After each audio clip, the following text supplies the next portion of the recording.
Autumn presents. Books. Published in the print issue of The New Yorker with the headline, By Blood. Written by Philip Deloria. Read by Dion Graham. In 1979, an Oklahoma woman named Johnny Mae Austin stopped getting mail from the Muskogee Nation. There were no more announcements of meetings, notices of elections, or news of monetary settlements. The problem wasn't postal. Austin's Muskogee citizenship had been erased by a new Muskogee Constitution in which citizenship was defined by blood, words that named a fraught crossroads in Native and African American histories.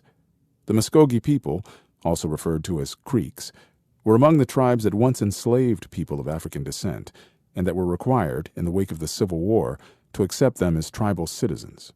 A tribal enrollment census around the start of the 20th century split the Muskogee citizenry into groups that were separate but by no means equal. One roll, the by blood roster, listed people of Creek heritage, while a second, freedmen roll, named Black Creek citizens, the formerly enslaved and their descendants. Austin's ancestors appeared on the second roll. With the new Constitution, Muskogee citizenship was reserved for those on the first roll, or their lineal descendants. And so Austin, after 47 years of being Creek, found her tribal identity legally and politically erased. As the journalist Caleb Gale recounts in We Refuse to Forget, a true story of Black Creeks, American identity, and power, Riverhead, Austin had filled the walls of her home with pictures of Black Creek aunties and uncles, interspersed with the teaching licenses of family members who had once led Black Creek schools. Her people, she recalled, grew up on Creek land, sang Creek songs, picked up curse words and jokes in the Muskogee language, and felt that they were Creek to the bone.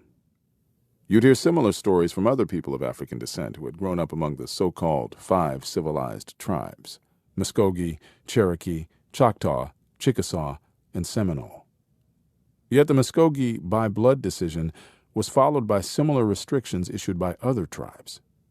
Here were people whose ancestors had been enslaved by, married to, and emancipated from Native Americans. Many of them settled among Native communities and shared language, culture, and children across multiple generations. They had been accepted as members of those communities, even recognized as such by the federal government. How could their expulsion possibly be justified? The 19th century white Americans who designated the 5 tribes as civilized cited, in support of the honorific, the fact that the groups maintained long-standing trade relations, had an interest in education and Christianity, adopted formal constitutions, and enslaved African people. The tribes, which came from the southeast, had long occupied a realm of warfare and captivity, exacerbated by English settlers' encouragement of an intertribal raid-and-trade slave economy that hurled indigenous bodies into the world of Atlantic slavery. When Africans were dragged into the picture, the English paid Indians to hunt those who escaped. Sometimes black fugitives sought to go native, with varying results. Tribes incorporated some, killed or enslaved others.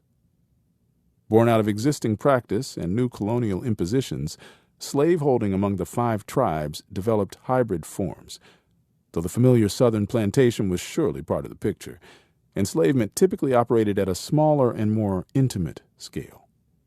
In the terse summary of Buddy Cox, a 21st century Creek and the nephew of an influential chief, we owned some, we were some, and we slept with some. Black people could be chattel, socially integrated kin, marriage partners, or participants in emerging Native groups such as the Seminole. Being deemed civilized didn't protect the 5 tribes from forced displacement.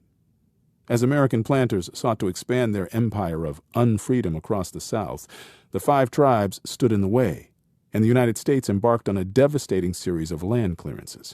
The tribes were forced to swap extensive areas in the Southeast for newer and smaller parcels in what was later called Indian Territory, today's Oklahoma. With the passage of the Indian Removal Act of 1830, tribes were driven west to Indian Territory on the deadly journeys now commonly referred to as the Trail of Tears. As the historian Elena E. Roberts recounts in I've Been Here All the While, Black Freedom on Native Land, University of Pennsylvania, the 5 tribes were effectively compelled to become settler colonists themselves, displacing native groups in the West. They also brought with them enslaved black people, thus further extending the reach of American chattel slavery beyond the Mississippi. In Indian Territory, what had been a set of highly varied, sometimes kin-adjacent forms of enslavement began to harden, and Indian attitudes and practices edged closer to those of white Americans. The Civil War intensified divisions among the 5 tribes, several of which fought civil wars of their own, imperfectly aligned with the American struggle between North and South. After the war, the United States pointed to a series of Confederate treaties that the tribes had entered into, necessitated perhaps by the Union's early withdrawal from Indian Territory, and declared all previous agreements null and void. In 1866, the federal government demanded that each of the 5 tribes sign new treaties, which reduced Indian lands by half. The treaties also followed the logic of Reconstruction in the South, freeing enslaved people while requiring tribes to establish new political relations with them. The Seminoles proved most open to black citizenship, the Chickasaws and the Choctaws the least, with the Cherokees and the Creeks somewhere in between.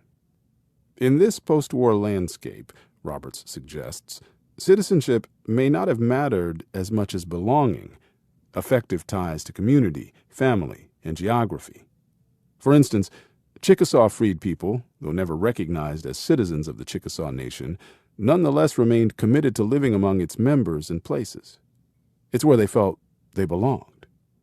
The 5 tribes made room for freed people on their lands, while the federal government opened much of the land ceded in the 1866 treaties to the formerly enslaved.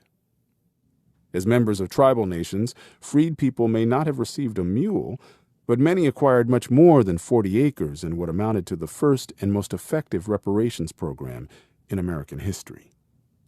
The practice of native dispossession often proceeded under the theory of native protection. Even the 1830 Indian removal policy was justified as an effort to safeguard native people from rapacious whites, distancing and segregating them for their own good. The same went for the General Allotment Act of 1887. Humanitarians such as its author, Senator Henry Dawes, believed that they could save Indians by making them assimilate into American society as Jeffersonian yeoman farmers, working their own patch of ground. In Dawes's scheme, collectively held reservation lands were divided into parcels ranging from 40 to 320 acres and distributed to individual Indians and to Indian families. The remainder was sold at cut-rate prices to white settlers who would live among them. Dawes meant both to disaggregate Indian land and to desegregate it, bringing in farmers who would model civilized agrarianism for their Indian neighbors. Although the 5 tribes were initially exempted from the allotment law, Senator Dawes himself showed up in Indian Territory in 1894, leading what was unsurprisingly called the Dawes Commission, which successfully pressured them to accept the policy. The net result of Dawes's allotment campaign was that some 90 million acres passed out of Indian control, not in large-scale treaty concessions, but in small increments, as private native parcels ended up in white hands, often through fraud or coercion.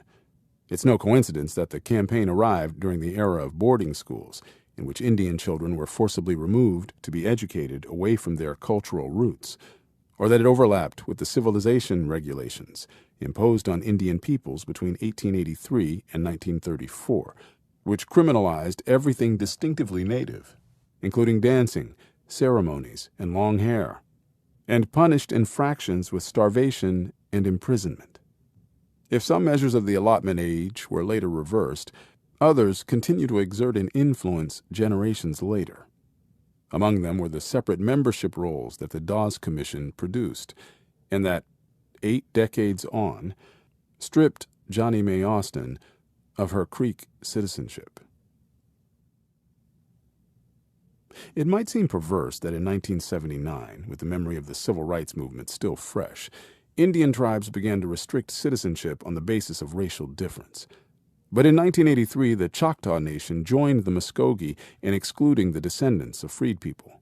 And in 2000, the the Oklahoma Seminoles imposed racially restrictive rules as well. The Cherokee Nation followed suit in 2007. The Chickasaws had never recognized freed people as members at all. The exclusions cast a harsh light on anti-black racism among the 5 tribes, whose members seemed all too ready to formalize racial distinctions in tribal policies, constitutions, and legal decisions. These striking inequities shape Gale's account of the Black Creeks, where Roberts draws upon a complicated personal heritage, including Chickasaws, Choctaws, freed people, African Americans, and whites, to explore a post-Civil War reconstruction situated in Indian territory rather than in the South. Gale, drawing on his experience of growing up black in Oklahoma, offers an account that celebrates African American success. We Refuse to Forget narrates a family history, sketching a series of individual stories that will lead to Johnny May Austin. Genealogical histories thrive on founding figures. In Gale's story, that founder is Cal Tom, a black cattle drover and a translator for Creeks who refused to speak English. During the Civil War, as the leader of a group of Black Creek refugees, Cal Tom stepped out of the translator role and into tribal leadership, negotiating with Union Army officers and later traveling to Washington, D.C. to advocate for the rights of Creek freed people. Steadily establishing himself as a prosperous farmer, rancher, and mill owner, Cal Tom left behind the kind of accumulated wealth seldom seen among black families of the 19th century. Nor was he alone in his eminence. His relative, Legos Perryman, a large landowner, served as a district judge and as a member of the Creek House of Warriors and the National Council. From 1887 until 1895, he was the principal chief, taking up the burden of negotiations with the federal government. Cal Tom's grandson, Jake Simmons, prospered as a rancher, and his son, Jake Simmons Jr., used his 160-acre allotment to establish himself as an oil man and a land broker, leveraging the benefits of his Creek identity, in Gale's words. Working with Frank Phillips, the founder of what is today ConocoPhillips, and other businessmen, he crafted deals for oil leases, made land acquisitions across the region, and represented American oil interests in Ghana, Nigeria, and Liberia. Jake Jr. also became a major black voice in Oklahoma race politics, chairing the state's NAACP, sponsoring legal challenges to segregation, and eventually suing the local Board of Education. Because Austin was the granddaughter of Jake Simmons Sr., Gale can neatly trace a line back to Cal Tom. At the other end of this 2-century-long genealogical chain is Austin's grandson, Demario Solomon Simmons, an attorney who represented Black Creeks, Austin among them, seeking to restore tribal citizenship. But how to reconcile citizenship claims with tribal sovereignty claims? A constitutive element of being a sovereign nation, after all, is having control over citizenship criteria. And, as tribal nations have developed economic resources and political standing in the course of the past several decades, wannabe Indians have appeared on their borders. In Canada, people have claimed to be Eastern Métis on the basis of a single indigenous ancestor several centuries ago. In the U.S., an African-American tribe, calling itself the Washita, has invented fantastic genealogies issuing from the lost continent of Mu. Bogus Cherokee tribes have proliferated, asking for state and federal recognition. Meanwhile, individual ethnic imposters seek tribal citizenship by means of vague assertions of ancestry. Others brandish results from DNA tests. Tribes have responded with restrictions and occasional purges of membership rolls. Gale and Roberts capture the tumultuous sound of 2 one-drop rules clashing. Indians have reason to exclude Americans, both white and black, who amplify a drop of Indian blood to claim indigenous authenticity and perhaps tribal benefits. But then there's the troubling one drop of black blood logic of the Dawes rules, which defined both black freed people and mixed-blood Black Creeks as unequivocally black, but allowed mixed Creeks who had white ancestry to remain among the full-bloods. And Creeks have clearly played on the difference, wielding the word Estalusti, black man, to speculate about who among them did or did not have a drop or two. The result is akin to an optical illusion. Look at the situation one way, and you see Native people affirming the significance of their ancestry. Look at it another way, and you see anti-black racism. There are further complications. Any remedy imposed by the federal government would represent a frontal attack on tribal sovereignty. The recent Supreme Court decision in McGirt v. Oklahoma, which upheld the Muskogee Nation's criminal jurisdiction over the tribe's official territory, rests on the same 1866 treaties that insisted tribal nations accept as citizens the black people they had enslaved. There's nothing new in the clash between civil rights and tribal rights, but the questions it raises have gained urgency during the past generation. Can sovereignty ever justify race-based exclusion? Have tribes themselves failed to meet their treaty obligations? Does the United States, with its own sketchy record, have the moral authority to pass judgment on tribal decisions? Gale's response to these challenging questions amounts to a series of oft-asserted maxims. One can be both fully black and fully Creek. White supremacy is the causal force that drives the histories he presents. Telling Black Creek stories today can help us see the American racial landscape differently. And so Austin's family story appears in the heroic mode we've come to associate with school lessons focused on Martin Luther King Jr. and Rosa Parks. It's a celebratory case for Black Creeks, alert to the practical benefits of Muskogee citizenship and the Oklahoma opportunities for black migrants from the South. Indian Territory provided a range of black people what the United States could not. A secure place for a new American dream. Absent from the celebration, though, are non-black Muskogee people, with their own tangle of beliefs and ambitions. The few who appear in Gale's book stand on the wrong side of racism. Cat Yargi, the purported owner of Cal Tom, Alexander Posey, an acclaimed Muskogee writer whom Gale cites for a vicious racial slur aimed at Legis Perryman, and Claude Cox, the tribal leader who pushed through the 1979 Constitution. Despite Gale's insistence that one can be at once fully black and fully Creek, his account roots itself in blackness. Its subjects are black people who happen to be Creek, rather than Creek people who happen to be black.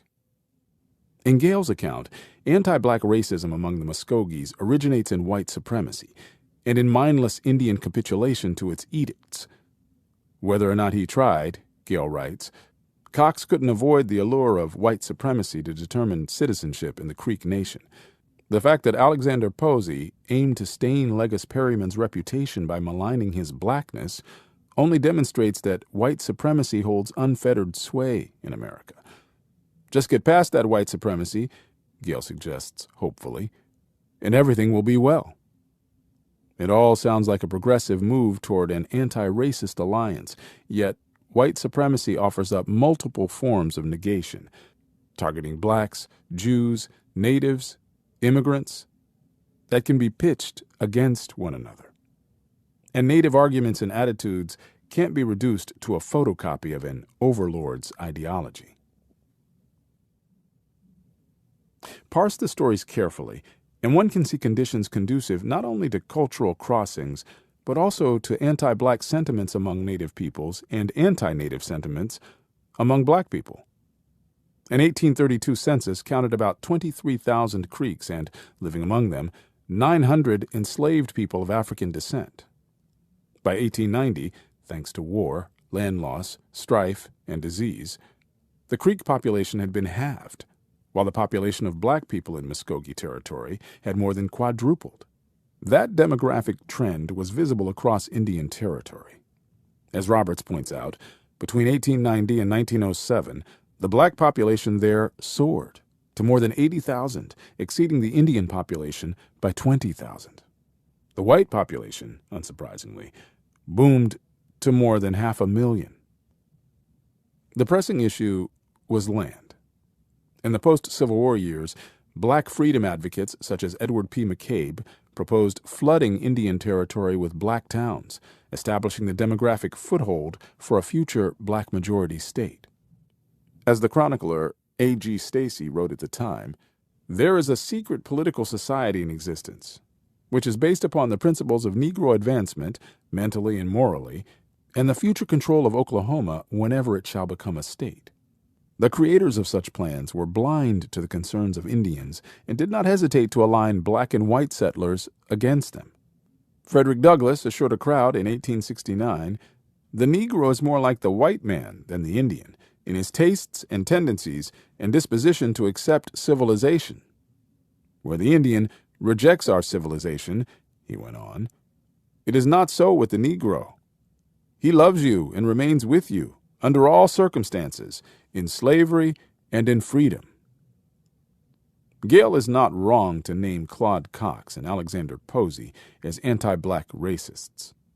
The more interesting question, however, is how their racism was shaped by concerns for their people, their polities, and their dwindling land. At the Sequoia Constitutional Convention of 1905, several tribes sought to establish an Indian state from Indian territory, bringing a petition to Congress that was swiftly rejected. The secretary to that convention was Posey, a complicated, sometimes contradictory thinker who was devoted to the politics and the aspirations of his tribe. To see his racism clearly is to see a desperate collision between the ambitions of black and native peoples. Indian territory reconstruction, as Roberts suggests, could not be anything other than ironic. Seeking to advance black freedom, progressive white people forced the issue on Indian nations in ways that they did not dare to do within the United States. In a place where the limited resources of land and political power were contested, the consequences proved instructive. On the one hand, the twin entities of Oklahoma and Indian Territory did in fact emerge as sites of racial tolerance and experimentation. On the other, the varied aims of black and native peoples, and those who were both, ran up against those of white settlers who refused to accept even a whiff of racial egalitarianism.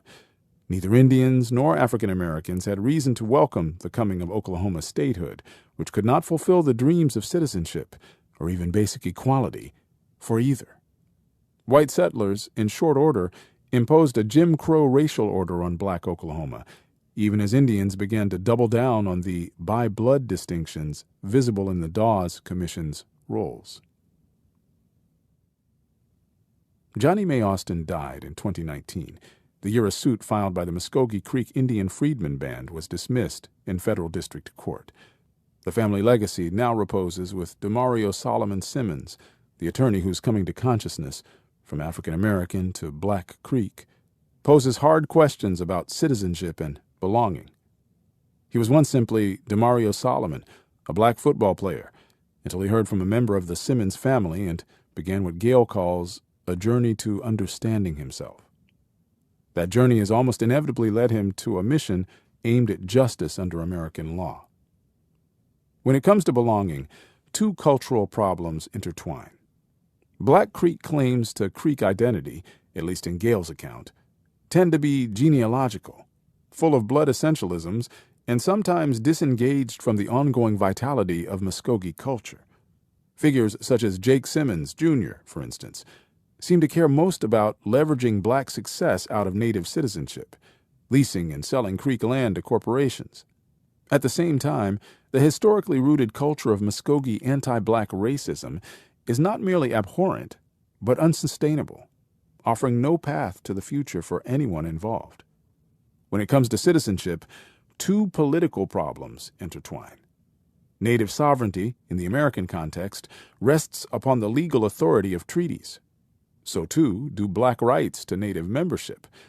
The various arguments about Native identity bounce between cultural ties and political claims, all exuding moral authority but none fully authoritative. In this sense, one of Gale's maxims proves compelling. Black Creek stories, rich with both the subtleties and the crudenesses of America's racial history, force us all to contemplate new forms of reckoning. Last year, the Cherokee Supreme Court ruled that the Cherokee Nation must remove the phrase "by blood" from its constitution and its laws. In the court's opinion, Justice Shauna Baker wrote, "Freedmen rights are inherent. They extend to descendants of freedmen as a birthright springing from their ancestors' oppression and displacement as people of color, recorded and memorialized in Article 9 of the 1866 treaty." The ruling followed a 2017 U.S. District Court decision that affirmed freed people's rights under the same treaty. Despite continued controversy, many heralded the change as a manifestation of Cherokee sovereignty. expressing an indigenous political will to attend to a troubled past. Certain members of the 5 tribes have quietly voiced similar sentiments, and a comparable decision may lie in the Muskogee's future. Such a reversal can no longer provide solace to Johnny May Austin, but there are others who share her experience of exclusion, others who still check their mailboxes for the return of a tribal newsletter. If you enjoyed this production, find the